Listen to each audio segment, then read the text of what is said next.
This is the 18th season of Bass Talk Live.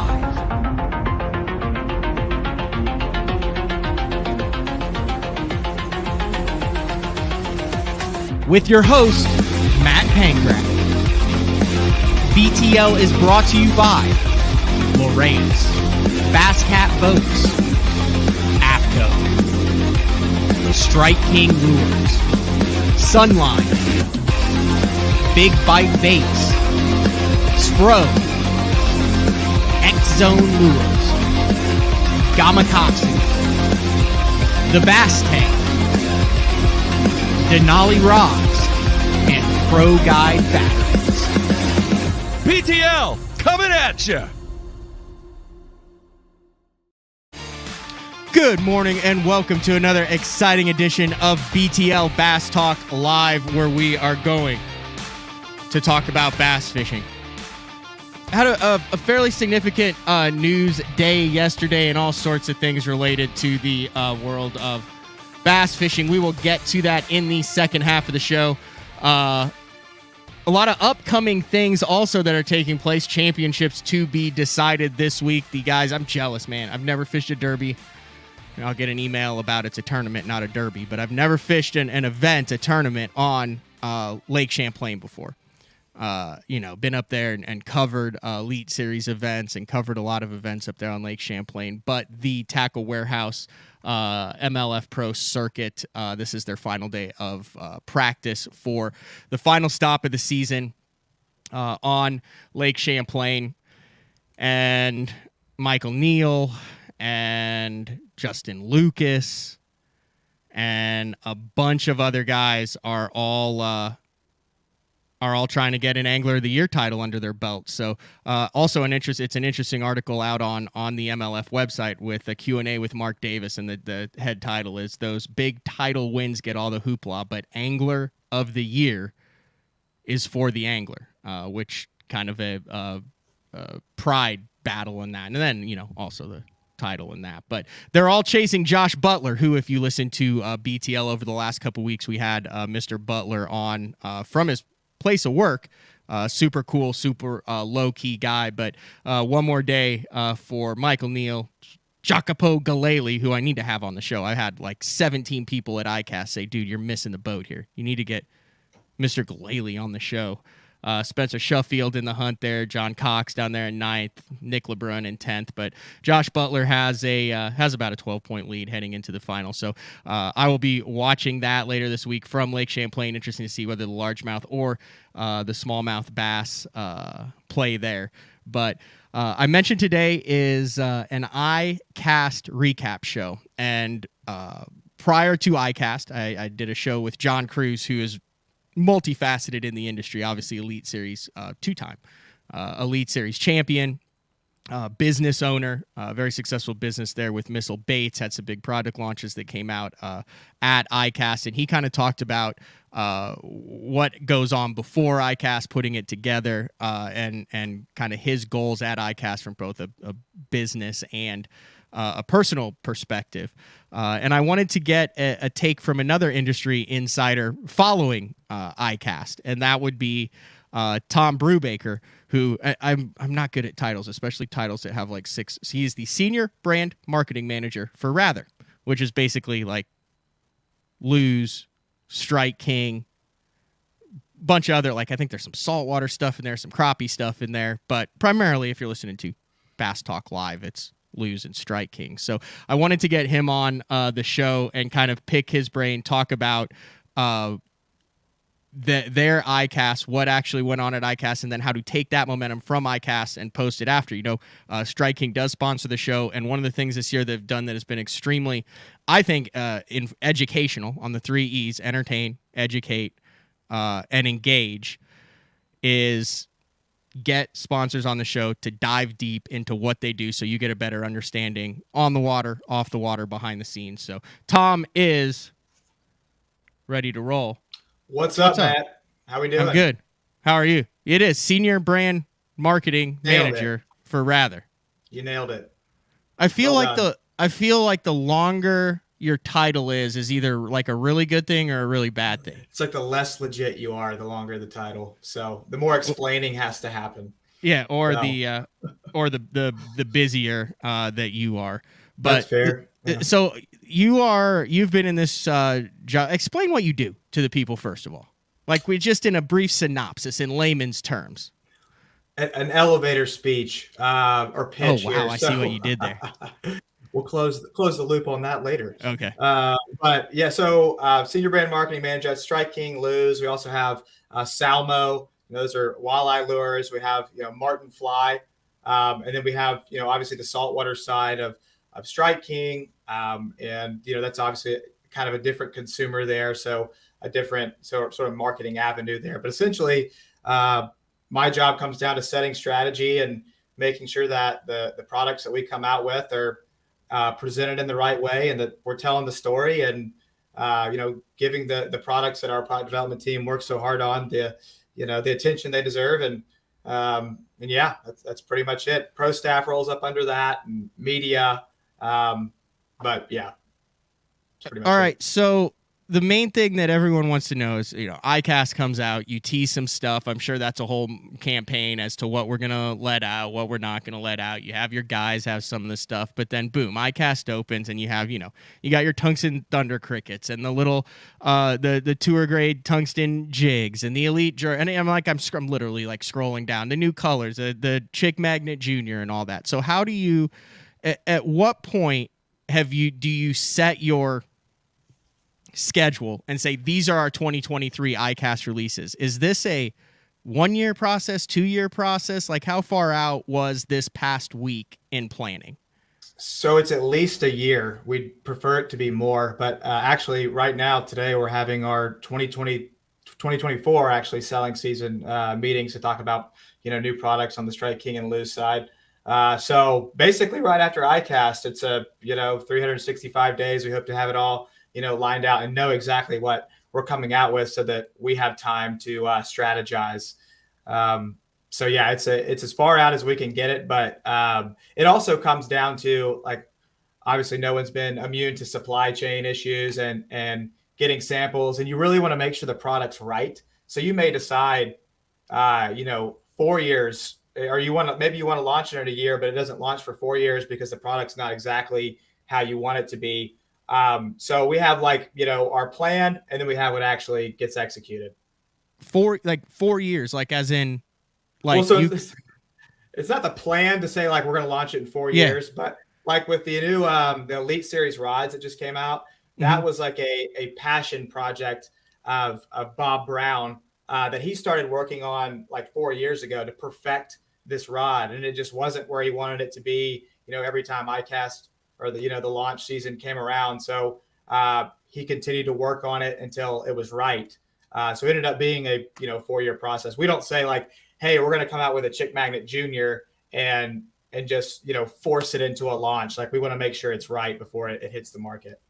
Okay, so that was a deal where it was like maybe ICAST, just take COVID out of the equation. ICAST 2019, these elite rods, and then you test them, and we have to tweak on it. We have some changes. All right, it'll be the next year. I don't like this. Maybe a couple pros said this action needs to be changed. Then the next year, someone's like, the butt of the rod, and then a supply chain thing, and now all of a sudden it's further down the road. Exactly. So then here's my question. What happens? So a lot of the market, well, I'll ask you this. How much of the market is driven now in tournament winnings versus quote unquote trends? Because I would imagine you have a small window when stuff starts popping off on the pro circuit and the Elite Series to get a product out into the consumer's hands. Yeah, that's the balancing act. And so a prime example, Jay Shakurat just won the Elite Series event on the St. Lawrence River, youngest angler, ever to win on the Elites.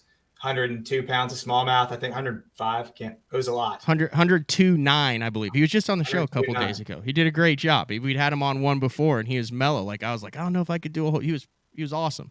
Oh yeah, he's going to be hoisting a few more of those, I would imagine. But like, I overnighted some of the new custom light reels to him because it was smallmouth. The drag is so important there, and we have this new drag with that custom light that's just incredible. So it worked out to where we were able to get those just in time to get them up to Jay. And then obviously he wins that event, and that's a home run. Obviously they're not for sale yet, but as far as making a splash and bringing spotlight to them, that's a great way to do it. But yeah, it comes down to, can we get the samples in time to get them to our pros? Are they pro approved? And does it line up with the schedule? But to answer your question, like how much is tournament driven versus trends? Obviously we have what I consider the greatest pro staff in the sport, so we want to have products that they're pushing, and we're a pro driven company when it comes to the products we release. So we all kind of collaborate on that, but there's some of it that involves trends, what's selling. So yeah, I don't know if that answered the question, but yeah, a little bit. I want to go back to the Shakurat deal. So you've got how many? Do you know how many lose guys you have on the Elite Series currently? More than Jay. I know I put you on the spot here. Ballpark, like 8 or 9. 8 or 9. Yeah, I think ballpark. Yeah. So how did you know? Like, how did you know that Jay needed to have these reels in his hands? Well, like, is that you just keeping tabs on what's going on, or like, hey, this guy's supposed to is this style of fisherman, or how does that work? Because Jay is he's a extremely talented individual. I don't even know if he realizes what he's accomplished, and we could tell basically from day one of him, having that relationship there, that he had something unique in the way that he carried himself. Obviously, he's a great angler. So when he was telling me that he was going to do well that week, I believed him. And okay. He was like, "Hey, you got any of those custom lights lying around?" I was like, "I don't, but I can scrounge around and find 3 samples and grab them out of the president's office and get them from Jason, and just send him whatever we've got." So, that's how it went down. So the reels that he was using on FS1 on live that he won with were samples out of the president's office that you overnighted to Clayton, New York. Yes. And also, and then also my boss had one, I had one. And then Jason Shakurat, Jay's dad, who's well-accomplished walleye pro, he had 2 as well. I'm not sure where he got those 2 from. I think he may have gotten them from Rocky also, but so he had 2 that he gave to Jay. So when it was all said and done, Jay had quite a few of them to work with. So in existence, there were a dozen of these things? Maybe. Yeah, a dozen. A dozen of these reels in existence at the time that were what you would call final prototypes. And I'm assuming a lot of those were planning on being at ICAST on the showroom floor for buyers and media and the pros to play with and mess around with and show. Yep. And you managed to get them into Jay's hands when he caught 102 pounds of smallmouth, broke the century belt.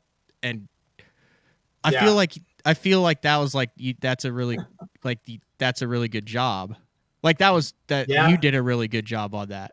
Well, I can't take all the credit for that because Jason had 2 of them as well. But that's what you call a home run. And I'd like to say that I just predicted that, but it was kind of like I looked at day 1 of the tournament. I'm like, wow, this is working out really well. So, and there, Davey Heights mentioning them on the stream and all that. And I'm just like, this is exactly what you want to happen.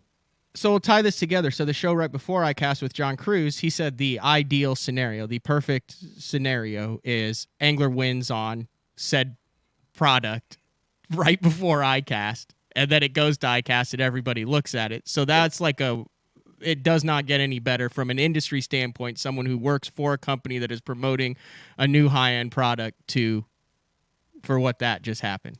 Absolutely. Yeah. And I listened to that episode with John, and he made that comment, and I was like, nice. That literally just happened to us. So it's perfect. Okay. So let me ask you this. Like you said, you guys have a crazy pro team on both the striking and the lose side. It's kind of the hallmark of the company. And then with all the mergers and changes and stuff, it just kept getting bigger and bigger, and you got KVD and all this. So I know Jay's on the team, right? He's got the logo right there and all that stuff. But heading into ICAST before this, I would imagine that Jay was probably not a KVD Andy Montgomery, like one of those like top. He's a rookie, right? He's a rookie on the Bassmaster Elite Series. Yeah, he's proved himself. He's been there. But like, how quickly did his schedule change, like for you guys, or did it not change at all? Was it just, hey, stop by, congratulate, that type of thing, or was he instantly shot into like high demand from a product and company standpoint because of those 4 days? Oh, absolutely. He was shot into high demand. I called him right afterwards, or I gave him like a day to let it all settle down a little bit. And I was like, so you do realize that you're now the poster child for the custom light, right? And he was like, oh, that's great. I love that. So I was like, so we're going to need you, doing an interview with Tackle Warehouse, and we're going to have, these interviews set up for you. We're going to do a giveaway with you. So, and then I saw him at the show after a day of doing this, and I'm like, you getting used to it, or like, how does it feel? And he was still just doing perfect one takes with interviews and stuff like that. So he's a natural. But yeah, it did kind of get a little bit more intense very quickly after, obviously, you become the youngest angler to ever win an Elite Series event. That's good behind the scenes stuff, Tom. If I ask something that you're like, hey, like that's kind of like a secret, like just be like, yeah, no, well, you can't go down that path, because I want to flip it on the other side. Like, I want to flip it on the other side. So you have Jay, rookie, 21, youngest to ever win the Elite Series, sets it. Let's go the other way, Kevin. Mm-hmm. Like, you see Kevin walking around. I said he's almost like a rope. Like, it's just incredible to watch him. The shirt tucked in, the press, the slacks. He's boom, boom, boom. He's there, and there.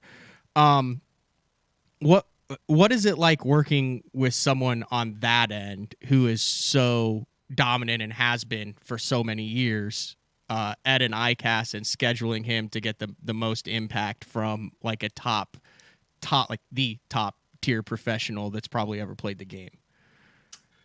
Well, with Kevin, he is so passionate about Strike King and lose. Like, he is so involved in the process, and obviously takes, a brand like Strike King that he's been with for decades. That is so personal to him that he wants to give as much time as he possibly can, and he's getting pulled in, all sort of directions at all times. And so originally, when I was talking to Sherry and Kevin and working on their schedule for ICAST, it looked like we had like an hour on day one and an hour on day two. And then I'm talking to him later. He's like, I'm going to spend way more time than I probably should at the Strike King Lose booth, just so you know, because I want to be there for whatever you guys need. So there's no, he is the first one to say, like, I'm going to spend more time than you probably are asking me to when he has the time. So he made us a priority. And so that made things easy. He also showed up with, obviously, he had his crew with him, had a film crew, security. So he was on a tight schedule, but he was rolling through it. If you will never, when you're walking through like I've seen him at a couple classic expos before that he's at, or a Red Crest. Anytime he's not fishing around a lot of people where he's supposed to be somewhere, he will never make eye contact. He always has his head down and walks straight. It's out of necessity, right? Or else he'd stop. He's like the one guy who knows everybody, and everybody he doesn't know knows him. Oh, he makes eye contact, and they're like, Kevin. Yeah, it's a weird, it's like a vortex of situational celebrity. Mm-hmm. Fishing, and there's a few other like that I would call niche sports that are like that, to where like when they're in the bubble or the realm, it's like just crazy. But like you can still go pound sushi with Kevin Van Dam, and like, if you're not at like a function, like maybe one person would be like, dude, you fish. But for the most part, he can like live a normal life. But you get in like the ICAST or the classic or the event bubble, and it's impossible. Oh yeah. Well, if he shows up to, say he goes to a Walmart in Gunnersville, Alabama or something like that, if he just goes to some bass fishing town and tries to go out anywhere, I'm sure he'll probably get a crowd pretty quickly. But yeah, it seems to be, when he goes to the bubble, he's just the guy. I mean, he's the focus, and everybody knows exactly who he is. So we did a media, this was probably like 10 years ago. It was during his run, right? And he had just finished an event on we were in Gunnersville, and there's a media event there, and he was there. And you get like your 3 hours with each guy, and you got to do the filming and stuff. And I was doing some stuff for the Bass Zone back then, and I think I was even doing some stuff for like Bass Insider for Bassmaster.com at the time. I wanted to do like I remember it was like grass on ledges, right? Like cranking it. And he's like, hop in, get in the nitro. He's like, I know where we can go. He's like, every single cast, 3 to 5 pounds. He goes, we'll get everything done, like everything quick. And we get to like the spot. And he actually like it was cool. He like triangulated. He had like a post on like a dock up there and stuff. And of course, loads up. And it's like a Monday morning now after the event. It was right after the Gunnersville event, right? And then all of a sudden, he had a gallery like of 4 locals that were like stalking around him. And he's like, dude, this is a really good spot. He goes, you got your fish catch? He goes, let's jack with him. And I was like, huh? And he goes, yeah. He goes, watch this. And he literally went out in the middle of Lake Gunnersville over like 45 foot of water, did a couple zigzags, idled around, spun up, dropped the trolling motor, and just started bombing a 6XD. That's awesome. And he's like, that'll keep him confused for a couple weeks. Oh my gosh. Yeah. And then we went back and did our stuff. It was like one of the greatest KVD stories I've got. That's awesome. Yeah. I like how he has fun with it, because I'm sure it's obnoxious a lot of the time, especially when you're getting ready for a tournament. But that's cool to be able to have that impact on people. I would like if I was fishing and that many people were trying to crowd around me. So like the KVD Elite jerkbait, kind of getting back to ICAST then. Like, is there a point where does he have the power to just be like, not right, not putting it out, not putting my name on it, and you guys go back to the drawing board? Or is this like a slow process? Like, does he have to have the sign off on it before they're like, all right, this is a good to go for ICAST 2022? Yeah. I mean, I don't think there's not really a final point where it's like, all right, Kevin, signs off on it, but he is a part of the process the entire time, or he'll, bring something to us, but he's always talking with our group, product development, and just game planning, different ideas. But yeah, he's a part of the process the whole time. Obviously, if it's got his initials on it, he's going to make sure that it's exactly how it needs to be.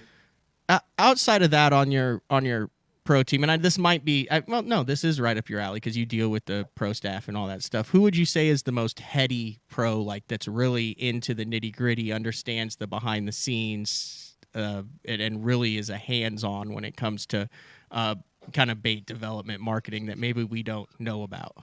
There's a few guys. So Todd Castledine, he has a big impact. Mark Rose was a big driver behind the Scound Bug. Mm-hmm. I mean, it really, year to year, I mean, you hear about how somebody had a different, impact on a particular lure. Yeah. I know Kevin and Andy Montgomery were a big part of developing the tungsten Thunder Cricket, Andy Montgomery, as well as the tungsten casting jig. So yeah, it kind of, different people come up, bring different ideas. I know. So Bill McDonald was actually the first guy to bring the concept of the rattling rage craw. Yeah. So it comes from, all different places. Just a shame that Todd Castledine is such a poor fantasy fishing player. Other than that, he's got all the tools to be successful, but maybe one day he'll get it under control. Is he just sucking? No, he's kicking my butt, and it's driving me nuts because he doesn't do anything. He gets on, he talks crap, he listens to our picks, and then he like always picks my pick and then does like one separate and just has happened to hit on it. Well, we got and a guy then, in our never office. lets you hear the end of it. We got a guy in our office who doesn't fish, and he reads the article that the Bassmaster puts out before every tournament about fantasy, and he's just crushing everyone. And I'm just like, you don't know how to throw a bait caster. You're just kicking everybody's butt. So how many total products did Striking come out with then at ICAST? Oh man. I think it's 11. Let me total it up. Is that an average ICAST? Like, are there some that are more or less, or is it just? This so I've only been here a year, but I think this is probably maybe the biggest one ever. So we had one with the tungsten Thunder Cricket, the Thunder Cricket Gold, which is a gold blade on a standard Thunder Cricket. Chick Magnet Jr., Hybrid Hunter Shallow. Let's see, 1, 2, 3, 4, 5, 6, 7. Wow. So that's what I was saying. I was like getting ready for the show, and I was like, okay, it's like a whole new lineup. If you include Terminal, And like the saltwater baits, I mean, it's like 22 products. Is that hard to market? Like you're the brand marketing manager. Is it hard to market terminal tackle? So I don't know if it's hard. We don't put a huge emphasis on it. We just want to have, something out there, full product lineup for, every angler. So it's just something that was kind of you got to have weight stops, got to have Nico weight. But it's not something that we're going to spend, a lot of, marketing dollars behind. It's part of what we offer, and we hope people will see it and buy it because it's got a function and a purpose. Yeah. So. All right, so we'll wrap up the actual show part then. So ICAST wraps up on Friday. Mm-hmm. What then happens? Like, I assume you have the buyers that come in, or however it does. Like, how soon does that stuff all start going to market, or is it different for every product based on availability and how far along it is? Well, so the challenge for us is what you mentioned earlier, is if you're releasing this many products, there's only so much, space that you have on, our own channels and external channels to actually promote these. So it's all about telling the story. One of the things advantages that we have with Strike King and with Lose is that we've made great products for so long that people know who we are. So we can really focus on, the 3 E's: education, entertainment, and engagement. Holy cow, you do listen to BTL. I listen to it a lot. It might even be a part of how we approach our marketing strategy. So, yeah. So, our focus is on educating, obviously trying to inform anglers as much as we can. Mm-hmm. And then the challenging part is giving, the space needed for all those products, but also the products, a lot of them aren't coming out until like September, October, or later to actually hitting retailers. So we want to be strategic with how we promote. Like, you don't want to just come out guns blazing and then, be radio silence until they, hit your retailers. But so that's an important part of it as well, is making sure that we're focusing on how we communicate the messaging. And then also, like right now, we've already started building out, shooting new episodes of Pro Team Journal, Kings of Bass. And those are, right in line with that education, the 3 E's. And so we want to be able to obviously speak to the products while we're doing that. So I'd say from now until like September, it's based on informing, letting people know that the products are coming, what their purpose is, what particular, hurdle, I guess, Mm-hmm. or challenge that they help solve. And then when they're released to retailers, obviously we want to continue to, put messaging out there that shows why they're the greatest products and why they can help you catch more bass. All right, you mentioned it. I have it written down here with the Kings of Bass and the Strike King Pro Team Journal. Very apparent if you keep up on. There's like, I think of it as like 2 different YouTubes. There's like industry YouTube, and then there's like YouTube. Both are very valuable, play their part. That's a discussion that's been had for the last 5 years. But when it comes to dedicating resources to high quality TV and YouTube production, it seems like Rather and Strike King and Lose over the last couple years have dedicated a lot of resources to the Kings of Bass, the Strike King Pro Team Journal, and really high quality, like you said, educational and also entertaining YouTube and television content. Seems like it's a big part of your guys' marketing strategy, more so than a lot of companies out there. Oh, absolutely. Because like I mentioned earlier, we're focused on educating. And so and I'll tell you, the president of our company, or the CEO, Ken Eubanks, he fishes, at least 3 days a week. He's a passionate angler. He cares about it, as much as anybody. And so as an angler, it's a priority for him that we're focused on education, which is why we've built out, a very talented video production team, which allows us to create, content to that level. So that's in-house, Tom. That's like your production team. That's not like you're not hiring someone that says, hey, do you want to film the Kings of Bass series? Like you guys, how long have you guys had that? So I think about 2 years. So fairly new. Mm-hmm. Yep. And we're still adding folks. It's continuing to expand. So. Wow. So then you have whole meetings. I mean, you don't have to try to figure out and do schedules. Like their schedule is whatever you tell them it is, as far as going and filming and getting it done for that. You know what I mean? In a roundabout way. It's not like you hire a production company and you have 2 days to get this. You have someone kind of on hand. Mm-hmm. But it's still, they're extremely busy. And obviously they obviously work with, they create the content for the Zebco side, Quantum, Martin Fly, Salmo. Massive. So like it's massive. Yeah. So they are very, very busy. So that's another thing we have to be strategic about, is when I'm getting a schedule out to them early enough, or working with our team and us collaborating to pick the dates on when we're going to shoot all this stuff, because there's also the tournament season to worry about. So finding the right times to schedule all this stuff is a challenge. And that's why we also have a great team of project managers. So it's a beast for sure, but I work with a lot of great people, and it runs pretty smoothly. Yeah, if you haven't watched it, it's on Kings of Bass TV, and it has really good traction. I think it should have more traction than it does. I mean, it should be up into hundreds of thousands of views based on the cinematography and the seasons, and it's just really cool. I want to say it's like a blend of a tournament recap, a documentary, and E60, and it just encompasses all of it into a deal. Like I really like the ones where you guys got to like go back to their homes and then follow them for a tournament and all that stuff. So that was a whole aspect that I wanted to bring up, because it was I mean, that's a lot of resources that get dedicated to producing that.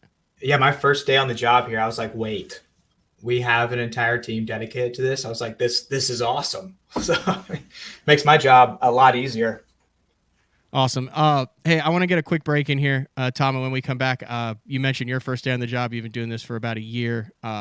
You're a lot younger than me. You're not even in your 30s yet, and you're just like rolling. You got the office, you got a microphone and all that in there. You got secret boxes behind you. Man. I kind of want to get your story on how you got into the industry, how you ended up where you are, what you do. You good with going down that path? Yeah, man. Tell all the details. All right. It is BTL on a Wednesday, July 27th. Holy cow. July's already gone. Hard to believe July's already gone, but it'll do that to you with ICAST in July. So BTL on a Wednesday. We'll be back with Tom Brewbaker from Rather Outdoors. Your key to better fishing this season is Elite FS, now available at a new lower price. Get Elite FS9 today for $9.99, and we'll throw in a C-Map reveal chart, our premium mapping solution, for free. Elite FS works with all state-of-the-art Lowrance sonar, from chirp, side scan, and down scan imaging with fish reveal to high-resolution active target live sonar. Elite FS9 and C-Map reveal. Offer ends August 31st. The new Puma STS has been redesigned from the ground up.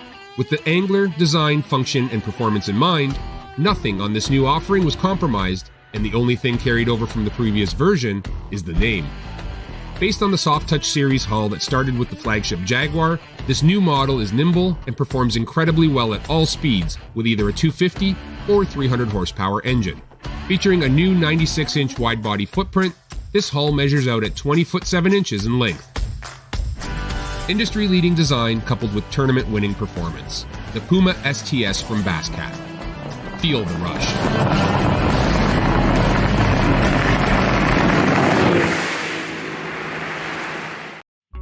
Elite Series Pro Daryl Gleason here. My Pro Guide batteries keep me going on those long tournament days and long practice days. Always plenty of juice, never fail. The best part about Pro Guide batteries, it's the people behind the company. They have over 40 years experience in the battery business, keeping all of us fishermen out on the water longer, catching more fish. Check them out at ProGuideBatteries.com. What's up, Bass Talk Live fans? Brandon Polnick here. And ever since I won a couple Bassmaster Elite Series events on X-Zone Lures, I've been getting a bunch of questions of what makes them so special and different. And really, the truth is, it's in the details. The little details, things like no cheap fillers in their plastic. That gives you more lifelike action, more realistic and vibrant colors. But don't just take my word for it. Go to www.xzonelures.com and check them out for yourself. We're just about ready to go, ladies and gentlemen. Get in order. Once again, Drew Cook is in the driver's seat. When you're catching fish for a living, you can't let a little cold, rain, heat, humidity, or anything else get in the way of a payday. I wear APCO. Any fish, any water. The KVD 100 Jerkbait. 15 different colors. A perfect combination of roll, wiggle, and flash. Increased castability. 3D eyes. Premium black nickel hooks. KVD. Tie one on. Striking lures. Are you looking to install your own fishing electronics? Well, the Bass Tank is here to help you. The solution is the Bass Tank Power Harness. It takes the guesswork out of installation. No more voltage issues or interference. Designed by an engineer so that you can get professional results right there in your own garage. Installation done right with the help of the Bass Tank Power Harness. You can feel confident knowing that your installation was done right. The Bass Tank Power Harness. Give us a call or order yours today at thebasstank.com. Welcome back to BTL on a Wednesday. Talking with Tom Brewbaker from Rather Outdoors, striking loose. It's the main two. I guess you throw some Mr. Crappie in there. There's a bunch of bass Mr. fishermen. Crappie. I'm a big crappie guy. There you go. Top 5 promoter you've ever been around, Mr. Crappie. Yes or no? Oh, absolutely. I don't think I've ever met a person that works as hard as Wally does. Top 3, Wally Marshall. Top 3 promoter of his products and himself and his brand. Top two. Top 2. Who's the other one? I can't give that away. It's got to be Kevin. I mean, yeah. It's got to be Kevin and Wally Marshall. Like, I have not met anybody at a media event in the industry or anything who has ever, they're like, dude, Wally Marshall, he never stops. Like, everything is boom, boom, boom. Like, I've met the guy one time at a media event. That was it. But like every time I see him, it's Mr. Crappie, Mr. Crappie, Mr. Crappie. And he's got everything too. Like you could literally just like load your boat with everything, Mr. Crappie. Yeah. Yeah. And he's one of the more passionate people about his product that, like you said, that's in existence. And I know that the first time that I interacted with him, he was basically laying the law, like, all right, new guy, you've got the marketing side of my brand that I built. And then I put my blood, sweat, and tears into.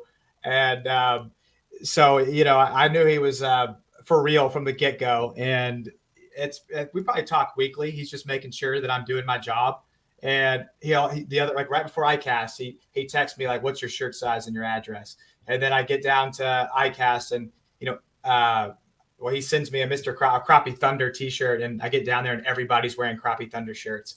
And so just thinking of all the little things for him to promote his brand and get it out there. He's on top of it. It makes my job easy because I just got to make sure that, I'm actually just doing the little bit for the ride.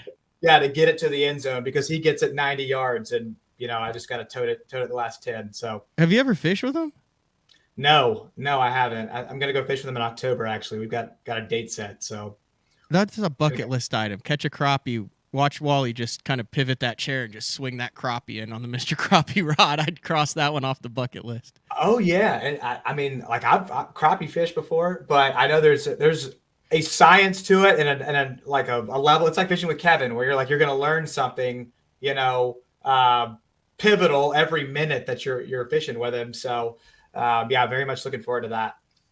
All right. It seems to me like if you're a dude who's listening to this show and you're like in high school, in college, just out of the workforce, I get a lot of emails about this. I mean, I actually do. I could show you like a list of like, how do I get in? What do I do? How do I work up? Like, here's my skill set. And a lot of them, surprisingly, I get more, and I guess it's just because of what I do with BTL and how I got into it straight out of college.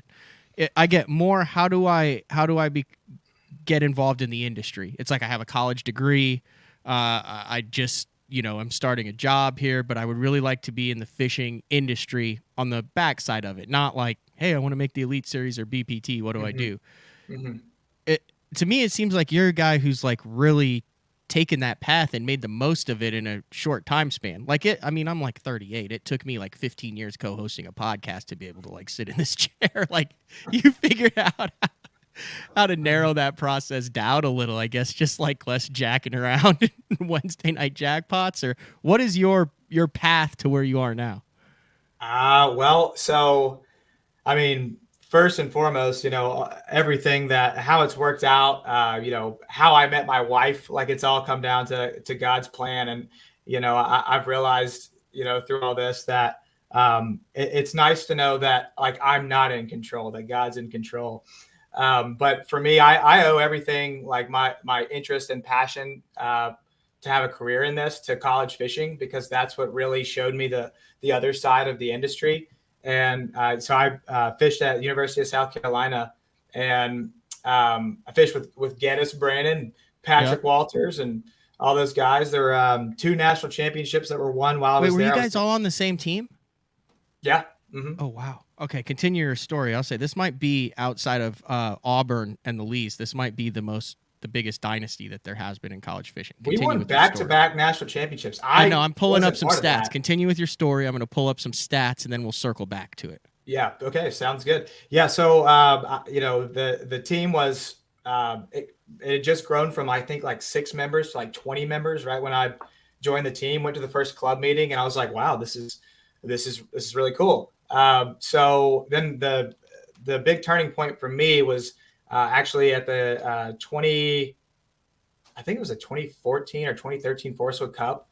And I went to the expo and I saw these companies there. And I was also the sponsorship chair for the bass fishing team. So I was getting to interact with some great brands like Lew's. And in fact, like the first year I was there, we signed on Lew's, they agreed to give us, a really good discount on it. And I remember the first meeting that we had, where we had somebody from the industry come and talk to us. Richard Labov came to that meeting, and he actually did a giveaway for it was a left-handed BB1. It's actually, so it's this. Is that one. Real? Yeah, that exact one. And so I won that giveaway, and it was left-handed. So now I'm right-handed and I fish with left-handed reels. Wait, you switched because you won a reel in a giveaway? I had one other bait caster at that point, and it was a Lew's Speed Spool LFS that I bought from Dick's Sporting Goods. That's the only other one I had. So I still fish right-handed I won't go into that. It's a whole, like, for power fishing, I use like right-handed, and for like, if I'm flipping, because I want to have the rod control in my dominant hand, I'll use left-handed. So are you ambidextrous, or you just learned that way? I don't think I'm ambidextrous. I'm all screwed up, Matt. Like, I'm left-footed and right-handed. So I don't think you kick a soccer ball with your left foot, but throw a baseball with your right hand. Yep. Yeah. So you're ambidextrous. But I can't use I can't throw a baseball with my left hand. Oh, you can't?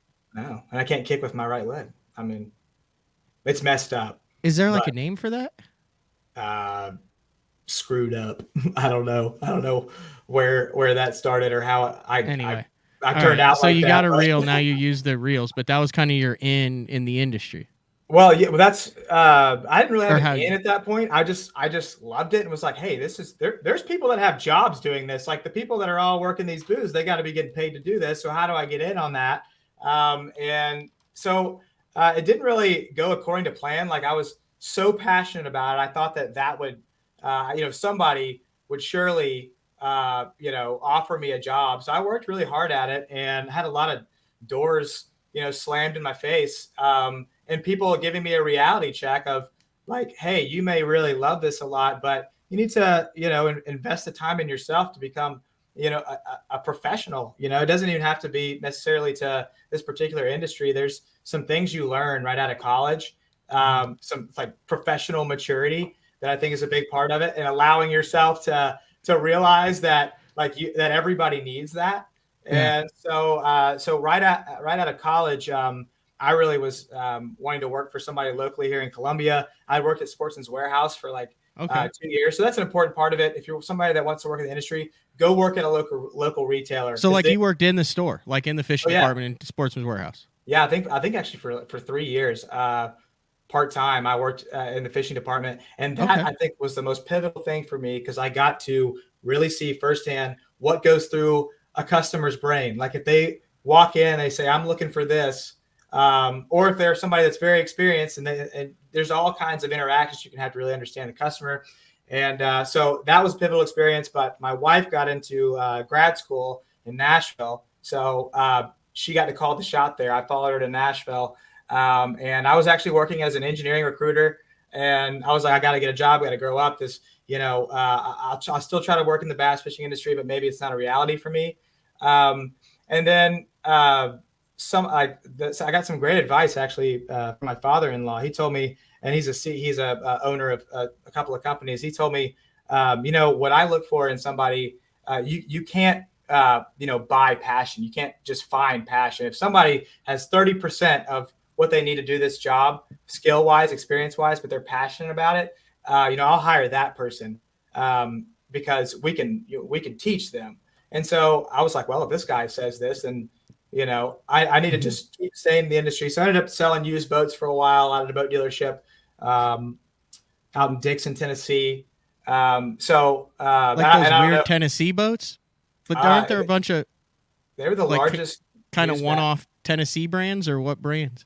No, they had Ranger, Nitro, all your White River. They had bullet boats. They were the largest used boat, had the largest used boat inventory like in the country. Actually, I remember I sold Earl Bentz's like 2006 personal Triton, and it was awesome. Yeah. So I mean, I don't really know where the question started originally, but it's your journey. It's your journey, but I keep getting sidetracked because I'll get off the. So quit interrupting him. He's telling his story, but. Anyway, we got a little nugget out of there. So you decided you're listening to your father-in-law, you're going to try to get back into it. Yeah, I'm like, if I'm passionate about it, I care this much about it. Like that's good. That's my number one, tool, number one asset that I have that I bring to the table is that I really do care. And so, I was working out at the boat dealership, was able to I just tried to make an impact everywhere I was. So at the boat dealership, I really made social media marketing a priority for them. And, that resulted in a lot of sales and built confidence for me as a professional. And then I got wind that Major League Fishing was launching the Bass Pro Tour.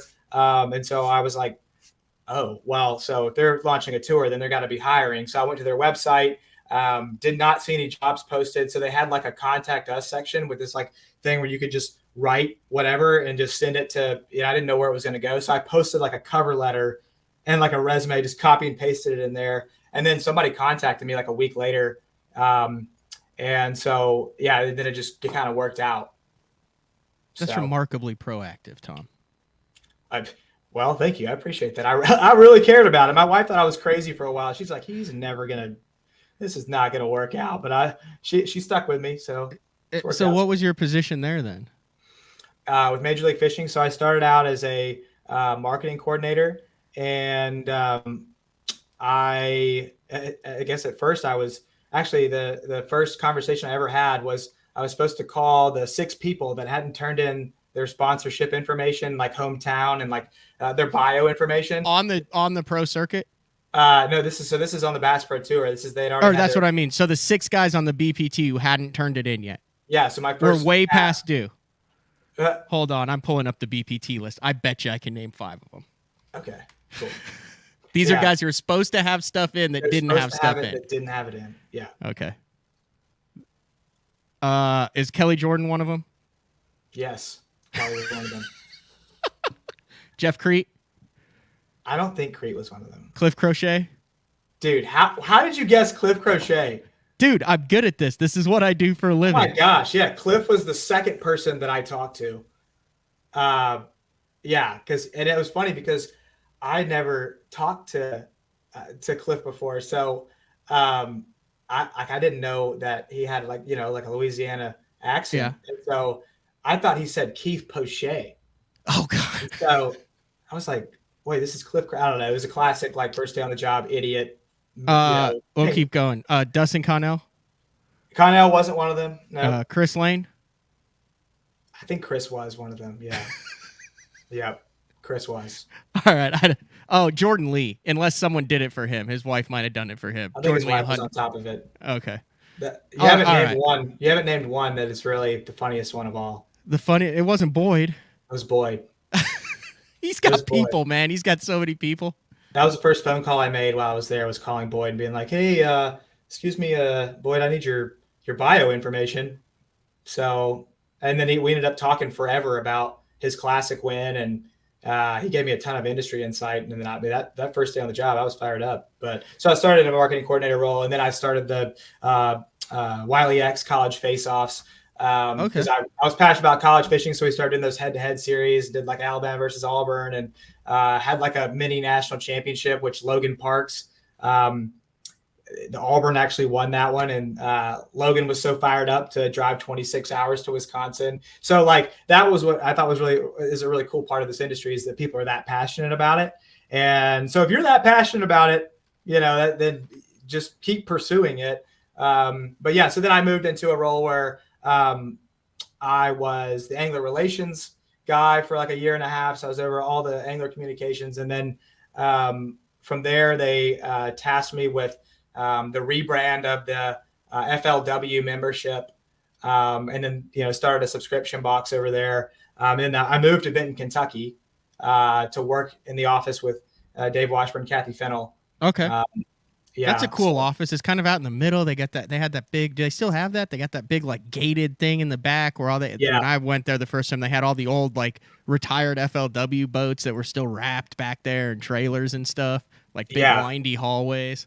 If anybody's ever in Benton, Kentucky, you should drop by. If you just happen to be there for some reason, go drop by the office, because it's like a bass fishing museum. Like they have all the walls, all the cup champs, and it's really cool. And FLW, people may not know, is actually kind of on the front end of this like cutting edge, format changes with like their bracket style series. And like before MLF was really shaking things up, FLW was doing that. So taking really people off, making them wear their jerseys and go head to head against another guy.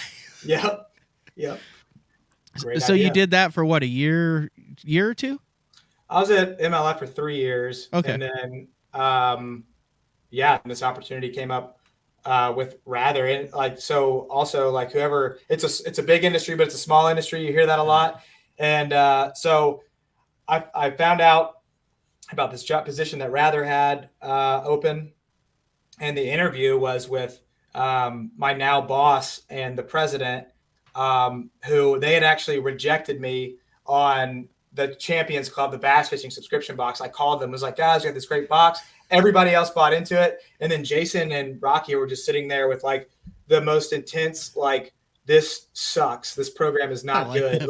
Look on their face. And I was like, wow, that was terrible. That did not go well. But when I actually interviewed with them, they were like, actually, no, we thought that box was a great idea. We were actually really interested in it. And I'm like, you never emailed me back, but it just kind of helped, already have that relationship. So that was a wild phase where it was like the box wars. They're still out there. They're still there. Oh yeah. Because I'm always like, who would buy a subscription box like that? But then I think like I'm an occasional golfer, right? Like I get sucked into the Golf Channel infomercials. Like if there was a box that was like, hey, try 2 or 3 different types of balls. Here's some tees, a golf club that helps you grip better and stuff. I'd be like, hell yeah, send that to me. Like that might shave a couple strokes off the old game. Oh yeah. Hey, and that box is, that's what I'm saying. Like I put myself in the shoes of where I like am a golfer, and a subscription box sounds fantastic. Yeah, it's awesome. I encourage people to sign up for it. I'm still trying to promote for MLF, but it's a great box. And now you've been doing this for right at about a year. Yep. I actually was hired like a year ago, like last week, right before ICAST. Okay, so we'll get into this story and wrap things up, because like I said, I know you're doing a big time meeting here and got out of a meeting to do the podcast, which I greatly always appreciate. Got time for you, Matt. This has been great. But so I didn't realize you were that new. So I met you for the first time at the Bass Fishing Hall of Fame banquet last October, which was cool because Bowman gave me the coin. Dang it, I think I owe you a drink now. I don't have mine with me. I think that's the challenge coin for the Bass Fishing Hall of Fame deal. But that was like probably one of the top 5 coolest things I've ever done. Is they closed down the WOW, the Wonders of Wildlife Museum, which is a bucket list aquarium for it's like one of the top aquariums in the world. And it was like closed down, and then like the other part to it and everything. Well, the Bass Fishing Hall of Fame's kind of like, I want to say it's like in the basement, kind of like past all the tank. You have to get down there, and they had like a reception where they gave like the guys the jackets and stuff. And anyway, it was really cool. I got lost in WOW, and Kevin and Sherry were walking around, and I was like, can I follow you guys out? So I'm like literally like walking through the closed aquarium with Kevin, and he's like, oh, we got to make a pit stop. And we stopped in and like looked at the bass and stuff, and he's like knows all their weights and names, and it's cool. He probably has his own like private like room there. Yeah, I guaranteed he's caught him. But there's that was the first time I met you, and then the next time I met you was at the Classic. And you were like, it was at Jason's speech after he'd won, right? And you were like freaked out. I just remember that, and like sweating and stuff. That was right when it was, wasn't it? Oh yeah, no, it was like that's where I was trying to get to, was that press conference. All right, so take it away from there. We had a video that accompanied this, but so your descriptive storytelling will be put to the test here.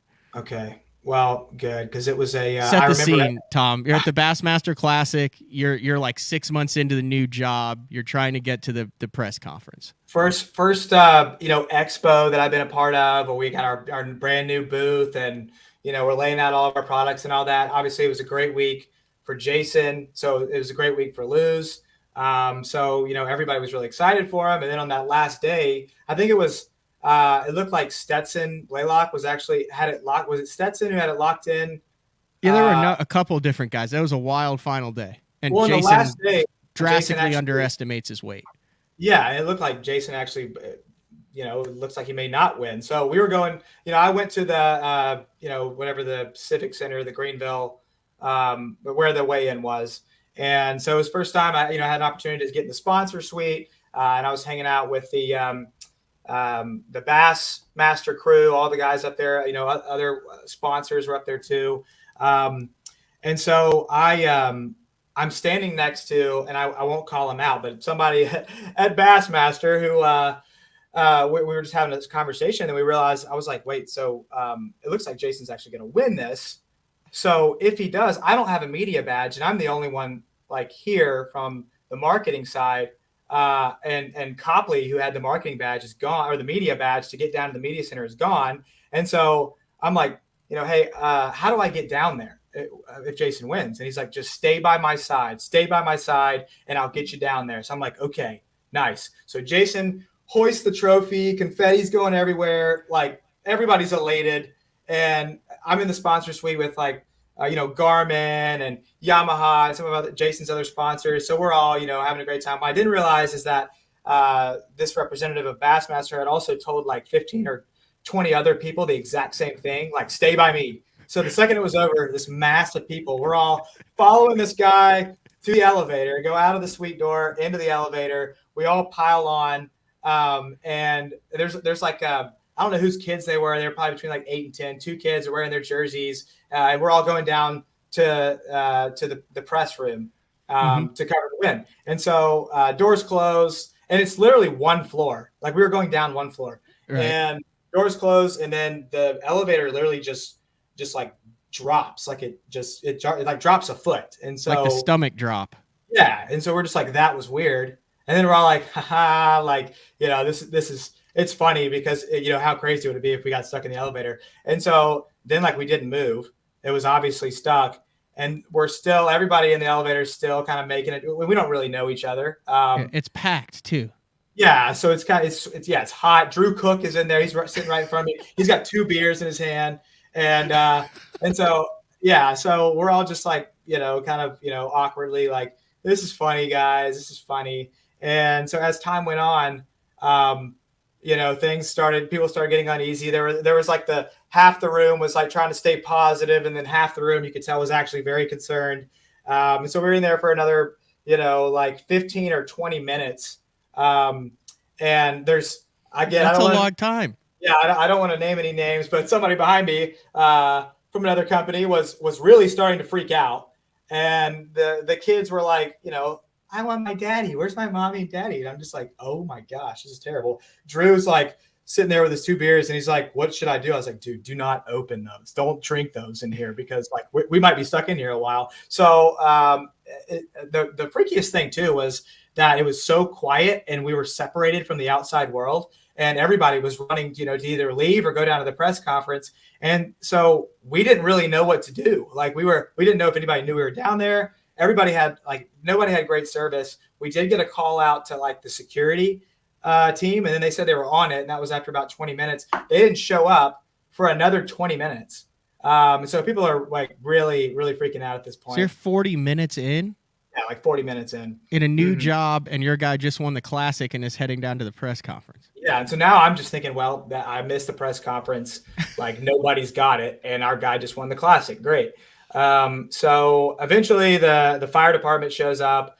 They open the doors, and we're still stuck there with the doors open. They're like, "Don't come out. We don't want you to get chopped in half." So then, like another 10, 15 minutes goes by, and they put like a ladder down in there, and just have us all get out, climb up the ladder. And then I sprint down to the press conference. And right as I walk in, Jason's walking in to sit down for the press conference. And So I'm like, nobody, like, you guys don't even know what just happened to like 20 of us. No, so, we're just sitting in there listening to him talk. Yeah. Jason and I both had like an eventful day. Like he won the Classic. I got trapped in an elevator. So it was good stuff. You'll never forget that day. Never forget that. It was a great networking opportunity too. I'm good buddies now with several people that were in that elevator. It's a bonding experience. There's gotta be some weird psychological like bond that you have if you go through a traumatic experience. Oh, like it's funny because it starts out, it's like just funny and awkward because you don't know anybody else in there. And by like 30 minutes in, you're like, is this like an episode of Lost? Like, are we all like brothers now? Are we going to need to like defend? Like, are we going to need to like work together to like escape this elevator shaft? And yeah, it was getting pretty dire. Of course, Drew he had ideas like, let's we can get up to the ceiling. Somebody push up one of those towels. We'll go up to the ceiling like in I Toy could see Story. him going, I'll do it. Yeah. Oh no, he was fired up. Luckily the fire department showed up right about that time. All right. So you're just like in an office for the next like 3 or 4 days and no one will know about it. And you'll be like under lock and key about what you can say. And you're putting already 2024 together. Yep. So it's all going downstairs right now. All the key players are down there hashing it out. So cool. I think we are planning some cool stuff, maybe with BTL during the fall, possibly some on location stuff. Yep. I think that's probably a go, which will be really cool. I'm in the process of becoming completely mobile now. So sweet. Yeah, I'm looking forward to that. It's going to be interesting. October 6th, I think. Anything else you want to get in here before I let you get back to the business at hand, Tom? No, other than thanks for having me on. I mean, I know we've talked about it for a little while. Yeah, long overdue. Yeah, but I'd love to, obviously when Jeffries was on too. I hope. Do you still have him on as a guest frequently? Yeah, he's come on twice so far. He came on Monday and went on like a 15-minute bowling rant. And I'm like, Jeffrey's like, no one knows who these. He's like, and then I talked to Jim, who talked to Tom, and now I'm the head bowling coach. And it's a log, but it was awesome. He's super passionate about it. He just became the head bowling coach at SNU. Southern Nazarene University, I believe. He's got like a big deal. He's already like literally yesterday while I was editing the show, he's over there like reading like the recruiting rules and looking at jersey colors. Wow. So he's always got to have something going. He's always got to have something going. You like learn from different people in the industry and stuff. Like I did not, I've always had the passion on it. I wish I had done more on the business side like you did, like a real quote unquote real straight out, but I went like straight with Jeffries out of college. Like that's the only job I've ever had. So I think you're doing all right. I think it's worked out pretty well. You know what I mean? Like I said, there's certain things you're strong at and certain things you're weak at, but dude, he's loving life and doing well. But that's awesome. I did want to bring this up though. I want to circle back. I closed it. I said I was doing some stats on the South Carolina fishing team of the 13 and 14.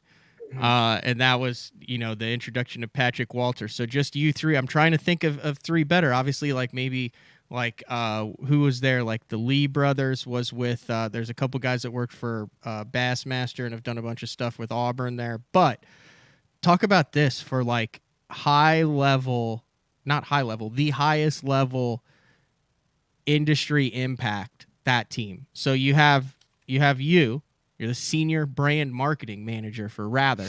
Nailed it. You have Geddes, who worked for Bass, kind of did out his thing. He is busting his hump now. Every time I talk to him, he is like a big time spokesperson for boating and angling rights in South Carolina. He's the CEO of the South Carolina Boating and Fishing Alliance.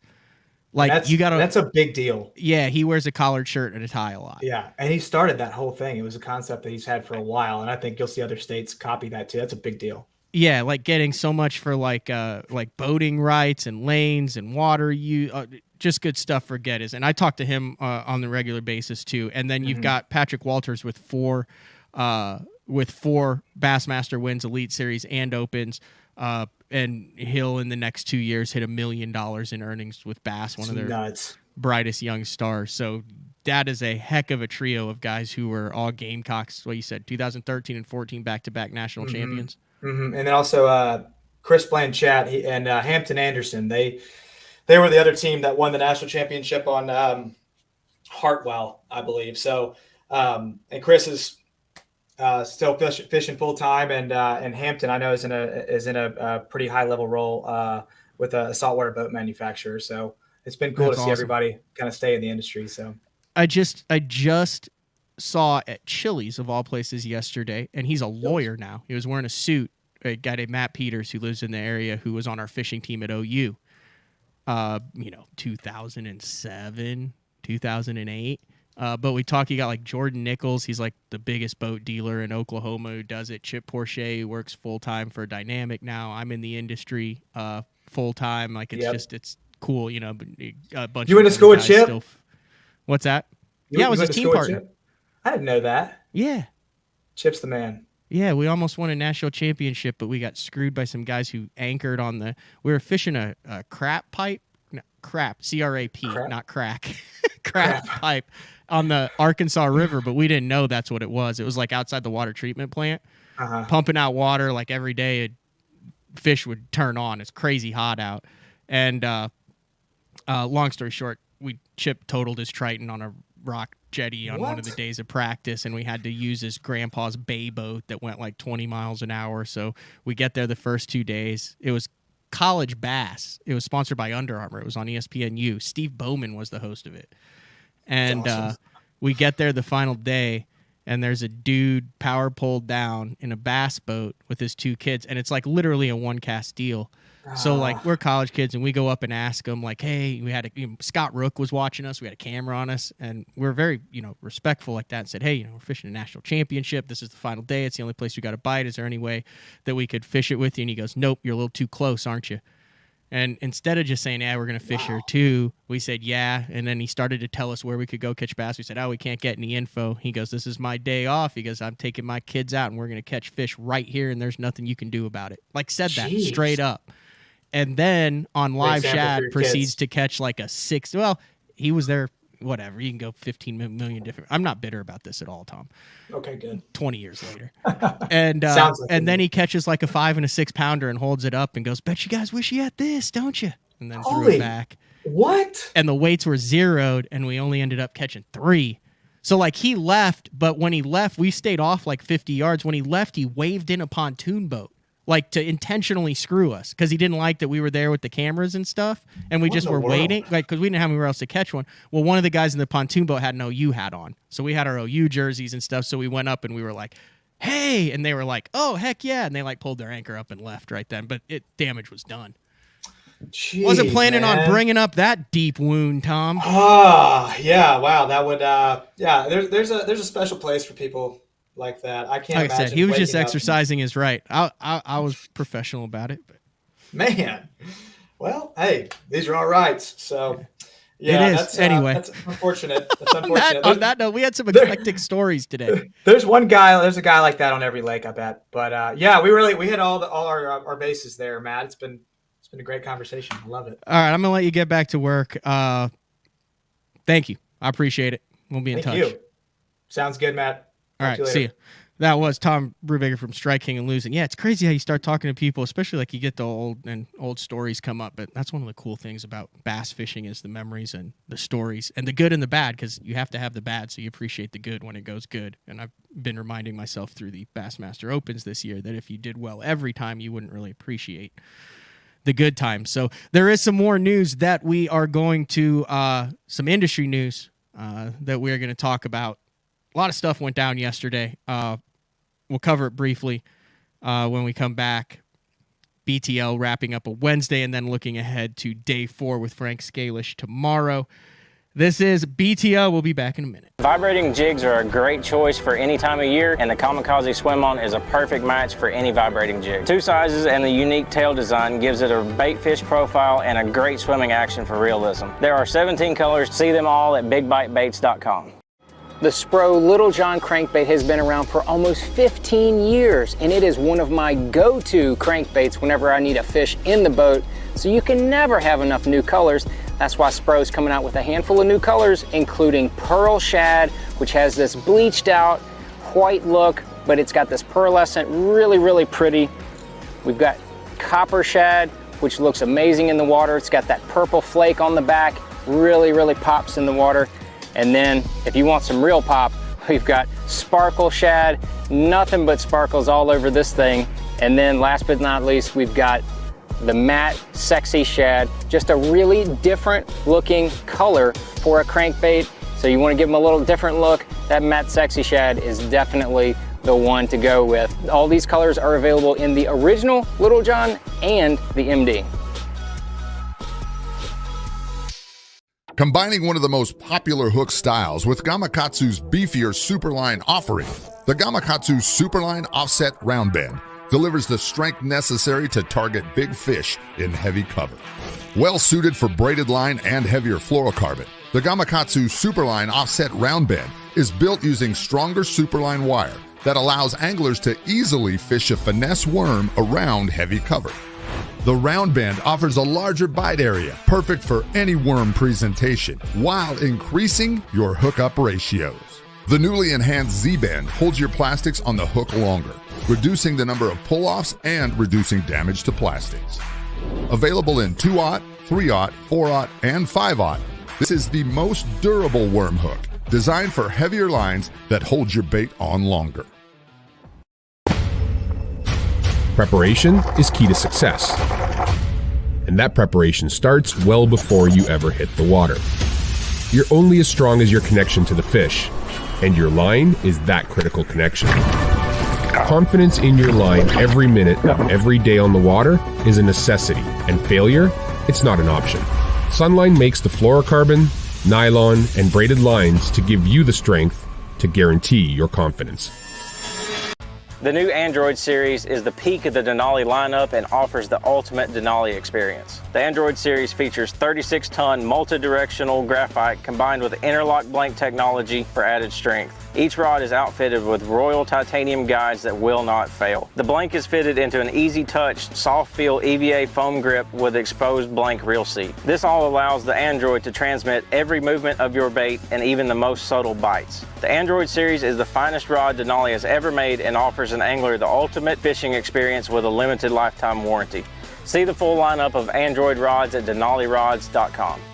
Get the best patterns backed by tournament data. Start by finding the best 10% of your lake. Know exactly what to look for and what to throw.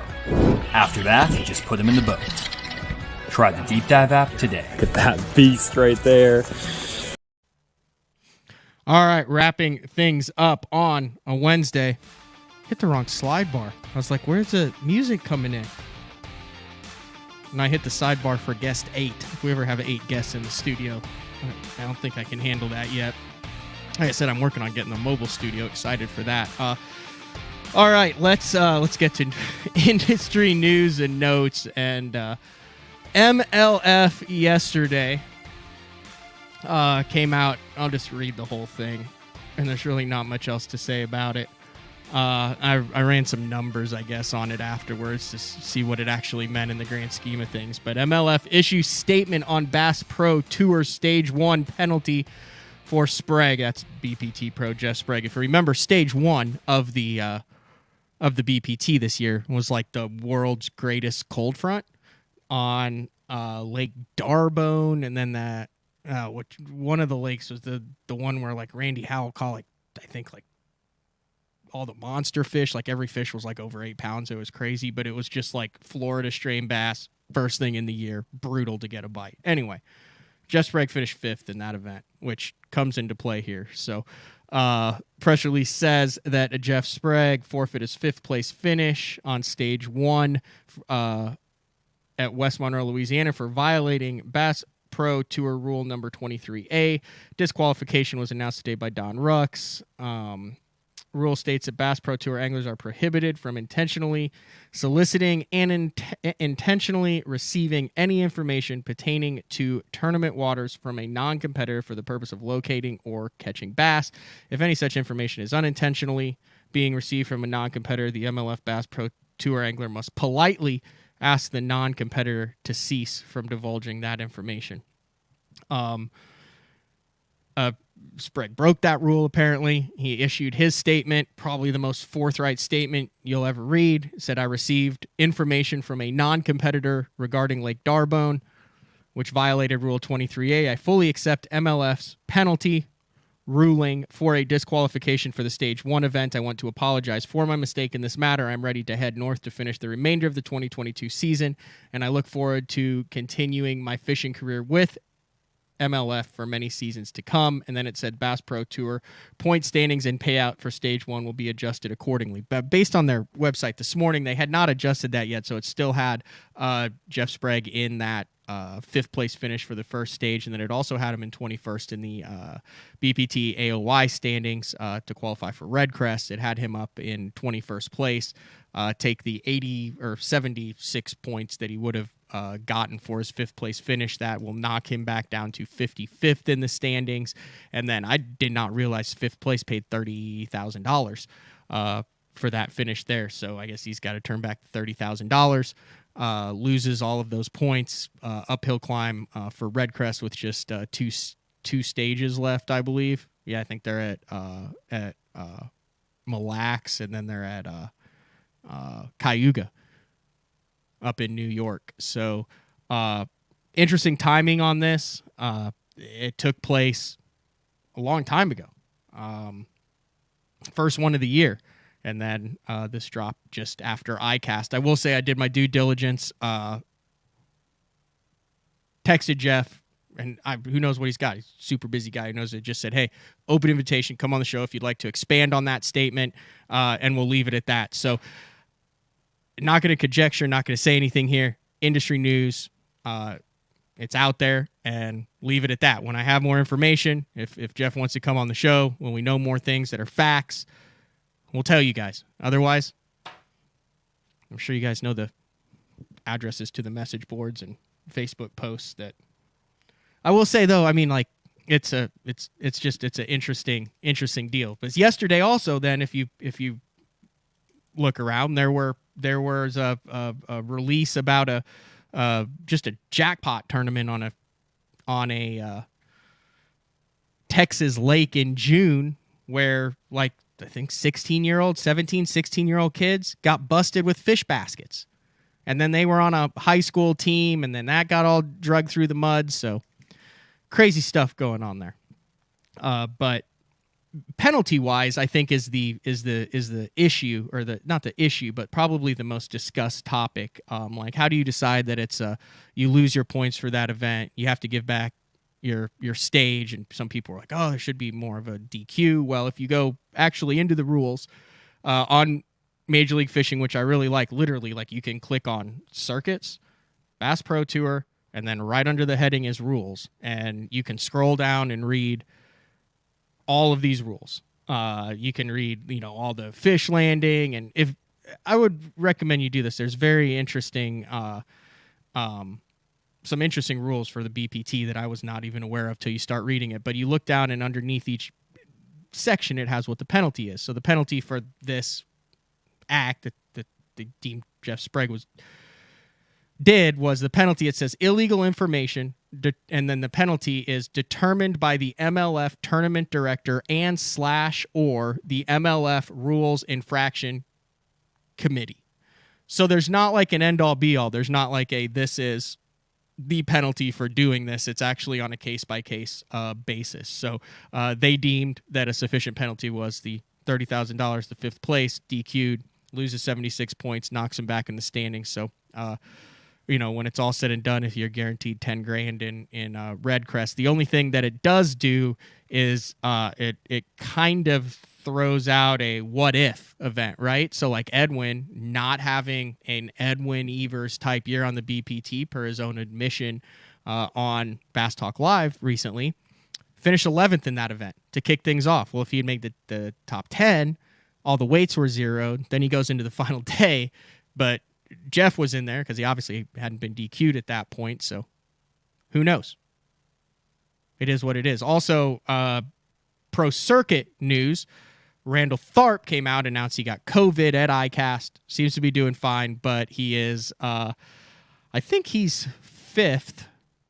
Yeah, he's fifth in the BPT standings. He's like 87th in the pro circuit standings, fishing both tours. So sitting out the final pro circuit event on Champlain in hopes of being back at it at Cayuga when the BPT kicks back up. So I really enjoyed today's show. Wasn't sure where it was going to go with Tom. I really liked the time that I've got to spend and gotten to know him. Obviously, go-getter, great in the industry, and some really good advice for anyone looking to get into the industry. Boy, our last couple guests, you take Carl Jochimson from yesterday, Tom Brewbaker from today, and just kind of go to show like the path, the stick-to-itiveness, the no doors closed. They always find a way to get it done, which is awesome. It's one of the coolest things about doing what I do in this industry is I get to talk to people who are living out their dreams every single day.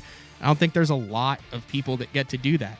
You get surrounded by people who are not happy. Like a lot of people are stressed out in the fishing industry, but I get to like talk, interact, hang out with people who literally are living out their dreams. And in that, you have a lot of dedicated people who refuse to say no when doors close. So Frank Scalish tomorrow.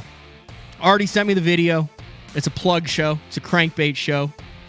It's a really good crankbait show. Some big news coming down from that. Looking forward to being back in studio with Frank live, interacting with the viewers, with the listeners. Thank you guys. Coming back from ICAST, I do realize it is very important. The likes and the comments, the iTunes reviews are big. Like, if you like the show, if you appreciate what's going on and have not left an iTunes review, head over and do that if you listen to this show on iTunes, or I go through all the Facebook or all the YouTube comments as well. Big for the sponsors, big for keeping the show going, and there will be a giveaway for those who have and who will comment on the iTunes link or through Facebook. It's going to be with the Bass Tank, some of their new screen cleaner, and they're working on getting some sizes in and stuff that we can give away. And John wanted to go nuts and like give them away every show. I was like, dude, I said I have an issue mailing things out like once a month. Let's not get crazy here. But there will be some giveaways for that in the future. So we'll see you guys tomorrow, day 4 with Frank Scalish, wrapping up the first full week back in studio post ICAST and wrapping up the week of shows in July. See ya.